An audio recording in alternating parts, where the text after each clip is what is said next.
প্রিয় বন্ধুরা, শেষ পর্যন্ত 5 ওয়াক্ত নামাজি এবং তাহাজ্জুদ পড়া একজন মহিলার কবর থেকে ভয়ানক চিৎকারের শব্দ। কিন্তু কেন?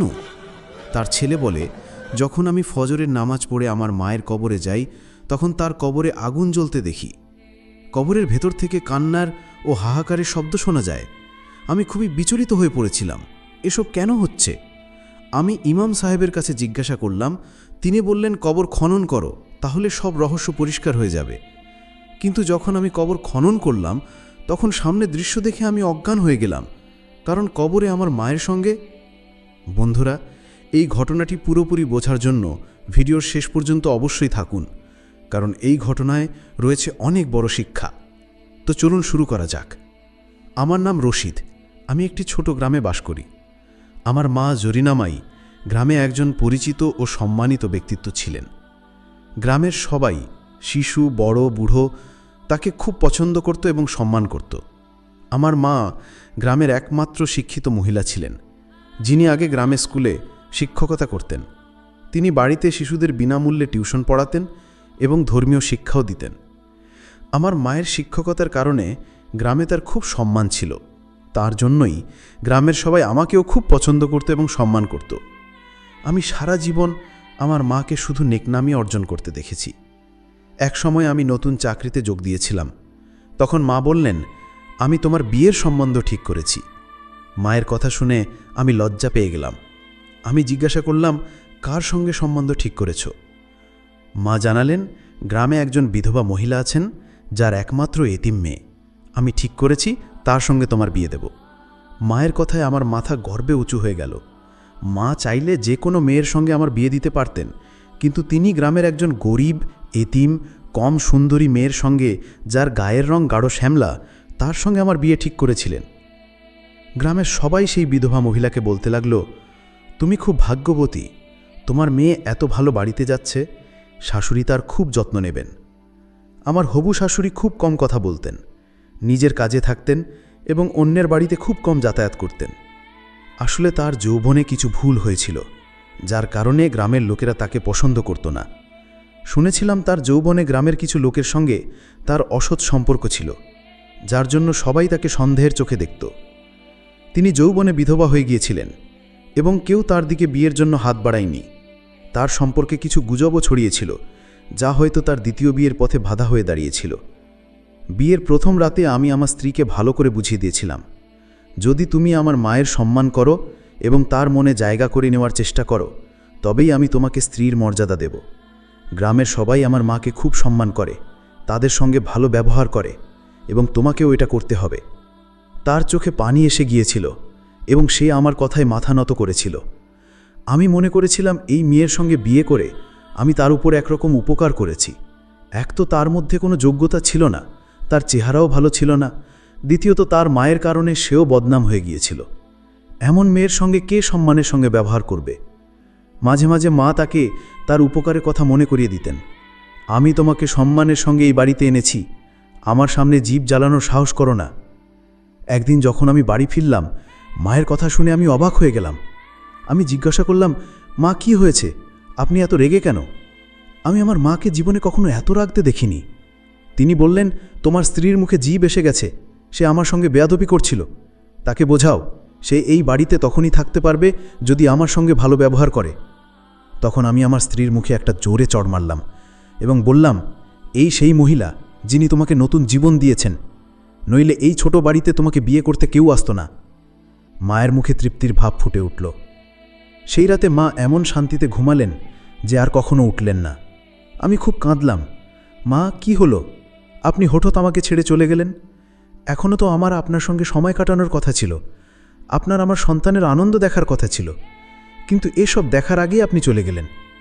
গ্রামের সবাই খুব দুঃখিত ছিল, তারা আমার দুঃখে অমানভাবে শরিক ছিল।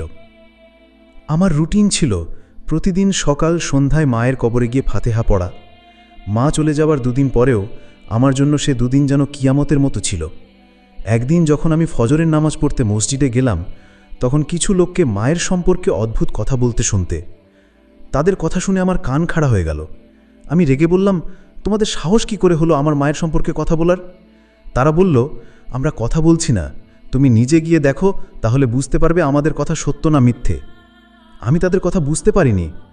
নামাজ পড়ার পর যখন আমি কবরস্থানে গেলাম, তখন সামনে দৃশ্য দেখে আমি হতবাক হয়ে গেলাম। মায়ের কবরে আগুনের শিখা জ্বলছিল, আর কবরের ভেতর থেকে কান্না ও হাহাকারের শব্দ আসছিল। আমি খুব ভয় পেয়ে গিয়েছিলাম। এসব কি হচ্ছে? কে এটা করেছে, আর কেন করেছে? কেউ কি মায়ের নেকনামি মাটিতে মিশিয়ে দেওয়ার জন্য এসব করেছে, নাকি মায়ের কোনো গুনাহের শাস্তি হচ্ছে? কিন্তু আমার মা গুনাহগার হতে পারেন কি করে? তিনি তো খুব নেক মহিলা, যিনি জীবনে কখনো কোনো ভুল কাজ করেননি। না না, আমার ভুল হয়েছে। এটা মায়ের কোনো গুনাহের শাস্তি নয়, বরং কেউ হয়তো তাকে সবার চোখে হীন করতে চায়, এবং সেই এই কাজ করেছে। আমি বাড়ি ফিরলাম, খুব বিচলিত ছিলাম। আমার স্ত্রী আমাকে বিচলিত দেখে আমার কাছে এসে বসল। কি হয়েছে তোমার? তুমি এত উদ্বিগ্ন কেন? সব ঠিক আছে তো? আমি তাকে রাগ করে ধমকে দিলাম, তোমার এতে কি? এটা আমার সমস্যা, আমি নিজেই সমাধান করব। তোমার বেশি সহানুভূতি দেখানোর দরকার নেই। সে মুখ কালো করে চুপ করে গেল। আমার স্ত্রীর সঙ্গে আমার ব্যবহার কখনোই ভালো ছিল না, কিন্তু মা চলে যাবার পর থেকে আমি তার উপর কথায় কথায় রেগে যেতাম। তার মুখ আমার আগেও পছন্দ ছিল না, এখন আমি তার প্রতি ঘৃণা অনুভব করতে শুরু করলাম। তাকে কষ্ট দেবার জন্য আমি বলে দিলাম, আমি আমার মায়ের সঙ্গে দেখা করতে পারি না, কারণ তিনি দুনিয়া থেকে চলে গেছেন। তুমি আমার মায়ের খেয়াল রাখোনি, তুমি হয়তো তার খাবারে কিছু মিশিয়ে দিয়েছ, তাই তিনি হঠাৎ মারা গেছেন। সে কাঁদতে লাগল। আমি এমন কিছু ভাবতেও পারি না, আমি তার জান নেব কেন? আমি খুনি হতে পারি না। কিন্তু আমি পুরোপুরি নিশ্চিত ছিলাম যে এসব আমার স্ত্রী করেছে। সে আমার মাকে খাবারে বিষ মিশিয়ে দিয়েছে। আমি তাকে বলে দিলাম, আজ থেকে তুমিও তোমার মায়ের সঙ্গে দেখা করতে পারবে না। তুমি আমাকে আমার মা থেকে দূরে করেছ, এখন আমি তোমাকে সেই কষ্ট দেব যা কষ্ট তুমি আমাকে দিয়েছ। সে কাঁদতে লাগল, আমার পায়ে পড়ে বলল, আমাকেই শাস্তি দিও না। আমার মা অসুস্থ, একা, তার আমার সাহায্য দরকার। কিন্তু আমি তার উপর দয়া করিনি এবং তাকে পুরোপুরি ঘৃণার সঙ্গে তাড়িয়ে দিয়েছিলাম। এই সময় আমার অফিস থেকে ছুটি ছিল এবং যা কিছু করতাম তা খারাপ হয়ে যেত। আমার বস আমাকে বললেন, তোমার মানসিক অবস্থা ঠিক নেই। যখন তুমি আগের মতো ভালো হবে তখন চাকরিতে ফিরে এসো, ততক্ষণ আরাম করো। আমি গত কয়েকদিন ধরে বাড়িতে ছিলাম। এখনও আমার ছুটি শেষ হতে 3 দিন বাকি ছিল। দিনের বেলা আমি আমার স্ত্রীর উপর নজর রাখতাম, যাতে সে তার মায়ের সঙ্গে দেখা করতে না যায়। তার চোখে অশ্রু দেখলে আমার শান্তি মিলত। কিন্তু যখন আমি ফজরের সময় মায়ের কবরে যেতাম আর সেখানে আগুন জ্বলতে দেখতাম, তখন রাগে আমার অবস্থা খারাপ হয়ে যেত। এসব কি হচ্ছে? কেন আমার মা মারা যাবার পর এত অশান্ত? যদিও তার মতো নেক মহিলা গ্রামে আর কেউ ছিল না। গ্রামের সবাই তার নেক নামে সাক্ষ্য দিত। তাহলে এমন কেন হচ্ছে? যখন আমি ফজরের সময় কবরস্থানে গিয়ে মায়ের কবরে আগুন দেখতাম, তখন পানি দিয়ে সেই আগুন নিভিয়ে দিতাম, যাতে কেউ এই আগুন দেখে আমার মায়ের সম্পর্কে খারাপ কথা না বলে, কেউ আবার মায়ের সম্পর্কে উল্টোপাল্টা না ভাবে। আমি এটা কখনোই সহ্য করতে পারতাম না, কিন্তু আমি নিজেই মানসিকভাবে বিভ্রান্ত হয়ে পড়েছিলাম। এটা কেন হচ্ছে? এর কারণ কি? একদিন ইমাম সাহেবের কাছে গিয়ে জিজ্ঞাসা করলাম। আমি যা অনুভব করছিলাম, যা দেখছিলাম, এমনকি স্বপ্নেও মাকে খুব অশান্ত দেখতে শুরু করেছিলাম। মা কাঁদতে কাঁদতে বলছিলেন, বেটা, তাকে বলো আমাকে মাফ করে দিতে। তার মাফ না করার কারণে আমি খুব কঠিন শাস্তি পাচ্ছি। আমি খুব কষ্টে আছি। যদি সে আমাকে মাফ করে দেয় তাহলে আমার কষ্ট শেষ হতে পারে। আমি বললাম, মা, কার কাছে মাপ চাইছেন? কে সে যে আপনাকে মাপ করবে? কিন্তু মা কেবল কাঁদতেই থাকলেন আর একটাই কথা বললেন, আমি খুব কষ্টে আছি। সেদিন যখন আমার ঘুম ভাঙল, আমি খুব বিচলিত ছিলাম। ফজরের সময় কবরে গেলাম, তখনও সেই একই পরিবেশ। কবরে আগুন জ্বলছিল আর ভেতর থেকে কান্না ও হাহাকারের শব্দ আসছিল। আমি কবরে পানি ঢেলে আগুন নিভিয়ে দিলাম। কাঁদতে কাঁদতে ইমাম সাহেবের কাছে গেলাম। যখন তিনি একা হলেন, তখন আমি সব কথা বললাম, আমার স্বপ্নের কথা, কবরের অবস্থার কথা। ইমাম সাহেব বললেন, বেটা, তুমি যা বলছো তা কিছু সাধারণ নয়। আমার এত বয়স হয়ে গেছে, আমি জীবনে এমন কোনো ঘটনা শুনিনি। আমার মনে হয় তোমার মা কোনো গোপন গুনাহ করেছেন, এমন গুনাহ যা শুধু তার আর আল্লাহর মধ্যে ছিল। অথবা তিনি কারোর সঙ্গে খুব বড় অন্যায় করেছেন এবং সেই ব্যক্তির কাছেই মাপ চাইছেন যার সঙ্গে তিনি জুলুম করেছেন। এটা হুকুকুল ইবাদের ব্যাপার মনে হচ্ছে। যদি এটা হুকুকুল আল্লাহর ব্যাপার হতো তাহলে আল্লাহ তার বান্দার একটু নেকির জন্য তার সব গুনাহ মাফ করে দিতেন। তোমার মা তো খুব নেক ছিলেন। আল্লাহর প্রিয় ছিলেন, তাহলে এমন কি করে হতে পারে? তুমি তার সঙ্গী সাথীদের কাছে জিজ্ঞাসা করো তিনি কারো সঙ্গে কোনো অন্যায় করেছেন কিনা। আমি ভাবনায় পড়ে গেলাম, আমি কি করব? কিভাবে গ্রামের মহিলাদের ও লোকদের কাছে জিজ্ঞাসা করব যে মা তাদের সঙ্গে কিছু খারাপ করেছেন কিনা? লোকে আমার মায়ের সম্পর্কে কি ভাববে? মা মারা যাওয়ার পর কেউ তাদের সম্পর্কে খারাপ কথা বলুক, এটা আমি সহ্য করতে পারতাম না। কিন্তু আমার সমস্ত ঘৃণা ও রাগ আমার স্ত্রীর ওপরই বের হতো। সেই রাতে আমি উঠলাম, আমার স্ত্রী ঘরে কোথাও ছিল না। আমি খুব অবাক হলাম, সে কোথায় যেতে পারে? কিছুক্ষণ পর সে আবার ঘরে ফিরে এলো। এবার আমার হুঁশ উড়ে গেল। আমার স্ত্রীর ওপর আমার আগেই সন্দেহ ছিল যে সে তার মায়ের পথে চলছে। কিন্তু এখন একটা নতুন চিন্তা আমার মাথায় এলো, সে কি আমার মাকে বদনাম করার জন্য এসব করছে? কিন্তু কবর থেকে আসা কান্না ও হাহাকারের শব্দের কারণ কি? আমার সন্দেহ ছিল এসবের পেছনে আমার স্ত্রীর হাত আছে। পরের দিন আমি ইমাম সাহেবের কাছে গেলাম। তাকে বললাম, আমাকে কোনো সমাধান বলুন, আমি কি করব? এভাবে আমি পাগল হয়ে যাব। ইমাম সাহেব বললেন, বেটা, তুমি কবর খনন করো, জানার চেষ্টা করো কবরের ভেতর তোমার মার কি অবস্থা। এটাও তো হতে পারে এটা কারো ষড়যন্ত্র। তোমার মাকে বদনাম করার জন্য কেউ এই খেলা খেলছে। তুমি একবার কবর খনন করো। তার কথা আমার মনে ধরল। আমি ভাবলাম, নিশ্চয়ই এসব আমার স্ত্রীর কাজ। একবার কবর খুঁড়ে আমি নিশ্চিত হয়ে নিই, তারপর আমি আমার স্ত্রীকে দেখে নেব। আমি ঠিক করলাম, আজ রাতে যখন সবাই ঘুমিয়ে থাকবে, কবরস্থানে কেউ থাকবে না, তখন আমি চুপচাপ কবর খনন করব। রাতের সময়ে কাজের জন্য খুব ভালো ছিল। আমি আমার স্ত্রীর ঘুমানোর অপেক্ষা করছিলাম। তার ঘুমানোর পর আমি একটা ছোট কোদাল নিয়ে বাড়ি থেকে বেরিয়ে পড়লাম। আমার গন্তব্য ছিল কবরস্থান। কবরের কাছে পৌঁছে দেখলাম কবরের মাটি পুরোপুরি শান্ত। আজ সেখানে না আগুন ছিল, না কোনো কান্না বা হাহাকারের শব্দ। আমি দ্রুত কবরের মাটি সরাতে শুরু করলাম এবং খনন শুরু করলাম। আমি চারপাশ দেখছিলাম কেউ আমার দিকে তাকাচ্ছে কিনা, কিন্তু সেখানে কেউ ছিল না। যখন আমি কবরের ভিতর তাকালাম, তখন আমার পায়ের নিচ থেকে মাটি সরে গেল। কবরের অবস্থা এবং আমার মায়ের দেহের যে অবস্থা, যে শাস্তি তিনি পাচ্ছিলেন, তা দেখে আমার মনে হলো যেন 7 আসমান ভেঙে পড়েছে। আমি সেই দৃশ্য সহ্য করতে পারিনি। আমি সেখানেই অজ্ঞান হয়ে গেলাম। কিছুক্ষণ পর যখন আমার জ্ঞান ফিরল, তখন কবরের দৃশ্য তেমনই ছিল। আমি দ্রুত কবরে মাটি চাপা দিলাম এবং টলটলে করে বাড়ি ফিরলাম। আমার শ্বাস দ্রুত চলছিল, হৃৎস্পন্দন অগোছালো। আমি ভয়ে অস্থির হয়ে গিয়েছিলাম। বাড়ি ফিরে দেখলাম আমার স্ত্রীও কোথাও নেই। আমি পুরো ভারী খুঁজলাম, সে কোথাও থাকলে পেতাম। আমি আবার কবরস্থানে ফিরে গেলাম, হয়তো আমার স্ত্রী কবরস্থানে আছে। কিন্তু যখন আমি গলিতে এলাম, তখন দেখলাম আমার স্ত্রী একদিকে যাচ্ছে। আমি তার পিছু নিলাম। আমি নিশ্চিত ছিলাম সে তার প্রেমিকের সঙ্গে দেখা করতে যাচ্ছে। একদিকে মায়ের কবরের অবস্থা দেখে আমি খুব ভয় পেয়ে গিয়েছিলাম, আর অন্যদিকে আমার স্ত্রীর বেঈমানি আমার চোখের সামনে আসছিল। আমি তাকে হাতে নাতে ধরতে চাইলাম। মায়ের সমস্যার সমাধান পরে খুঁজে নেব, কিন্তু আগে আমি আমার স্ত্রীকে শিক্ষা দিতে চাইলাম। আমার স্ত্রী তার মায়ের বাড়ির দিকে যাচ্ছিল।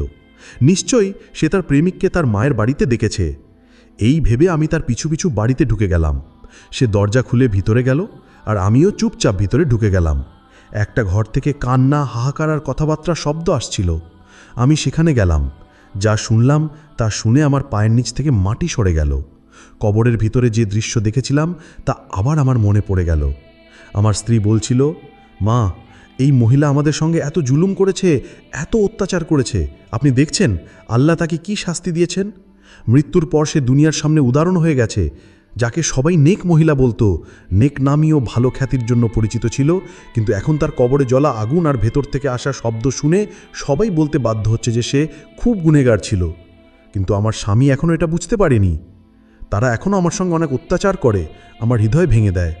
এমনকি তারা আমাকে আপনার সঙ্গে দেখা করতেও মানা করেছে। মা, আমার খুব ইচ্ছা করে আপনার কাছে আসতে, আপনার সঙ্গে কথা বলতে, কিন্তু কি করব, আমার স্বামী আমাকে আসতে দেয় না। আমার স্ত্রী এসব বলে কাঁদতে লাগল। আমার শাশুড়ি বললেন, বেটা, ধৈর্য ধরো। ধৈর্যের ফল মানুষ অবশ্যই পায়। আজ না হলেও কাল আমরা আমাদের হক অবশ্যই পাব। আল্লাহ আমাদের সম্মান রক্ষা করবেন। যত ষড়যন্ত্রই করুক না কেন, আল্লাহ আমাদের সুরক্ষা দেবেন। তুমি তোমার শাশুড়ির জন্য মাগফিরাতের দোয়া করো।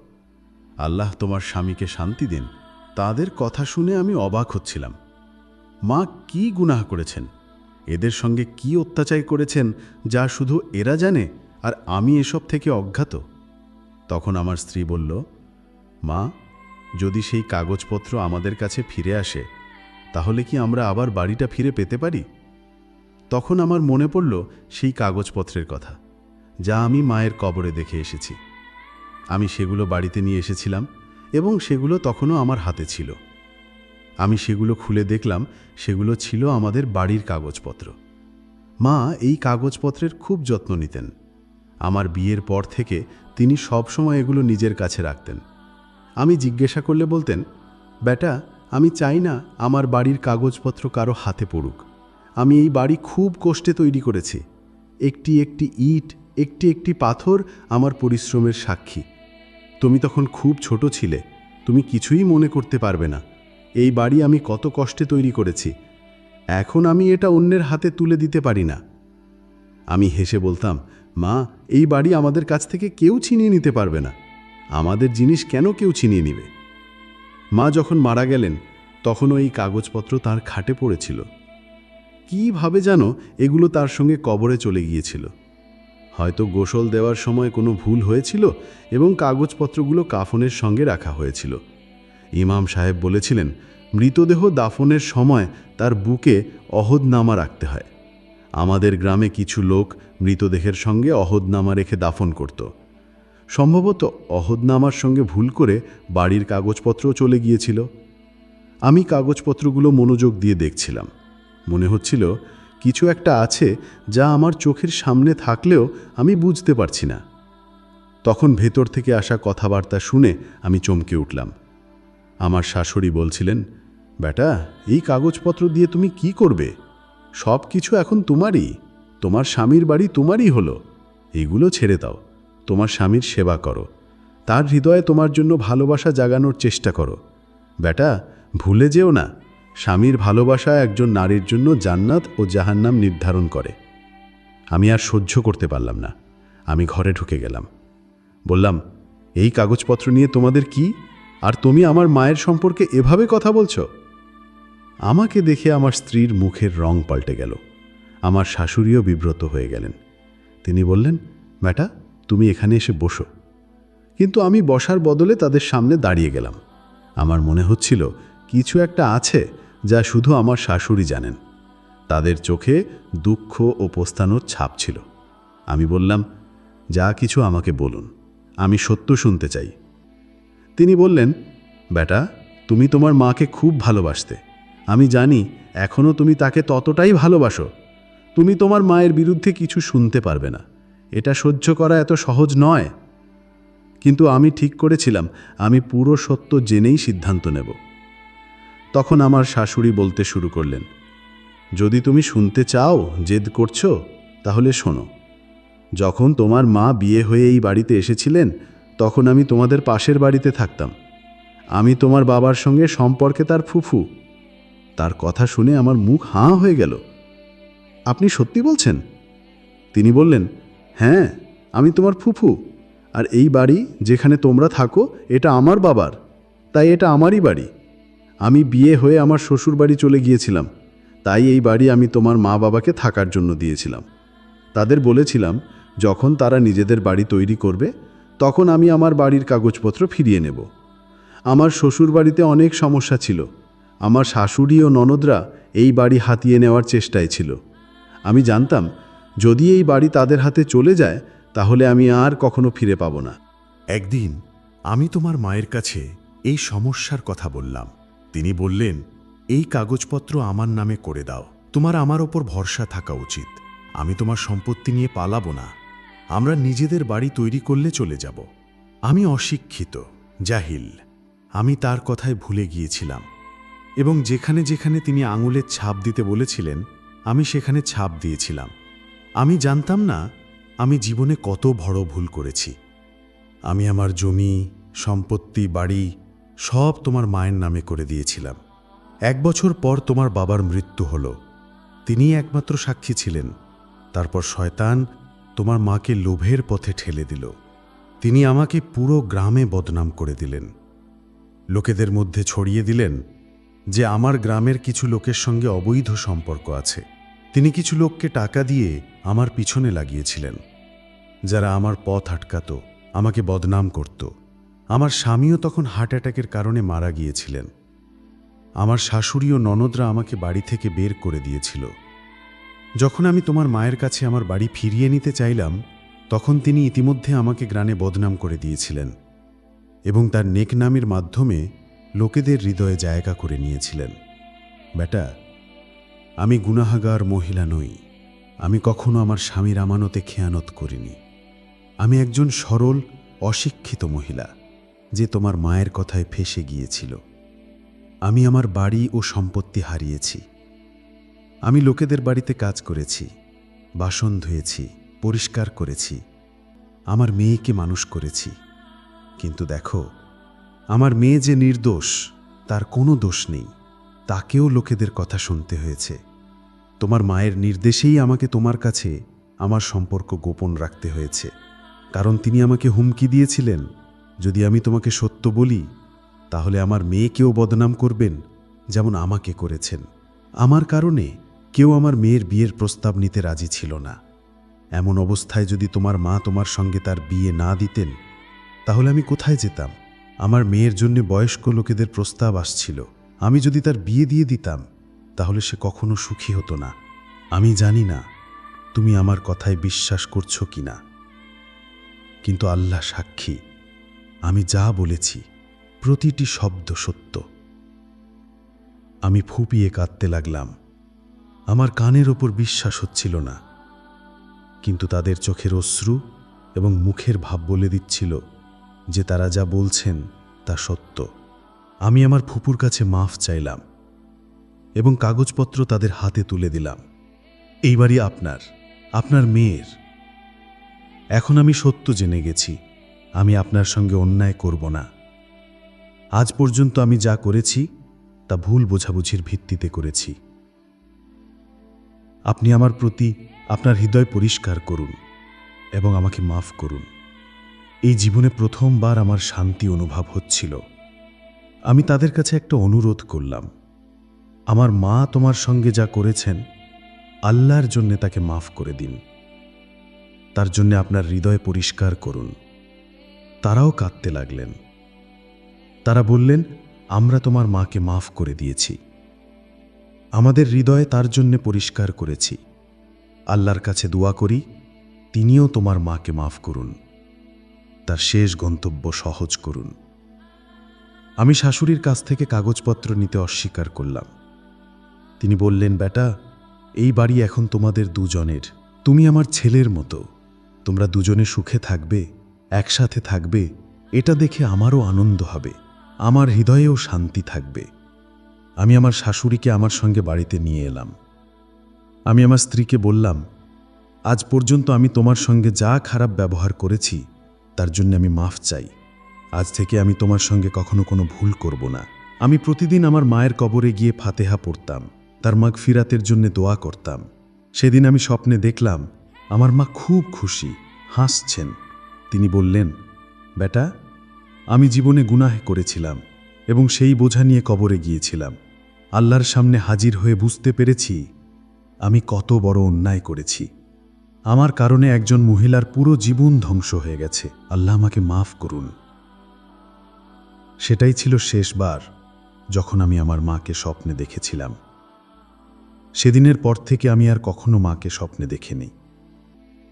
প্রতিদিন কবরে যেতাম না, আর কখনো কবরের ভিতর থেকে কান্না বা হাহাকারের শব্দ শুনিনি, আর না কবরের উপর আগুন জ্বলতে দেখেছি। সব কিছু নরমাল হয়ে গিয়েছিল। আমি আমার শাশুড়িকে বাড়িতে নিয়ে এসেছিলাম। আমি তার সেবা করতাম যেমন আমার মায়ের করতাম। এসব করে আমার খুব শান্তি মিলত। আল্লাহ প্রত্যেক মানুষকে কিছু হক দিয়েছেন। আমাদের অন্যের হকের প্রতি খেয়াল রাখা উচিত, কারণ যদি আমরা তা না করি তাহলে আমাদের অনেক দুঃখ ও পস্তানোর মুখোমুখি হতে পারে। এই গল্পেও তাই হয়েছে।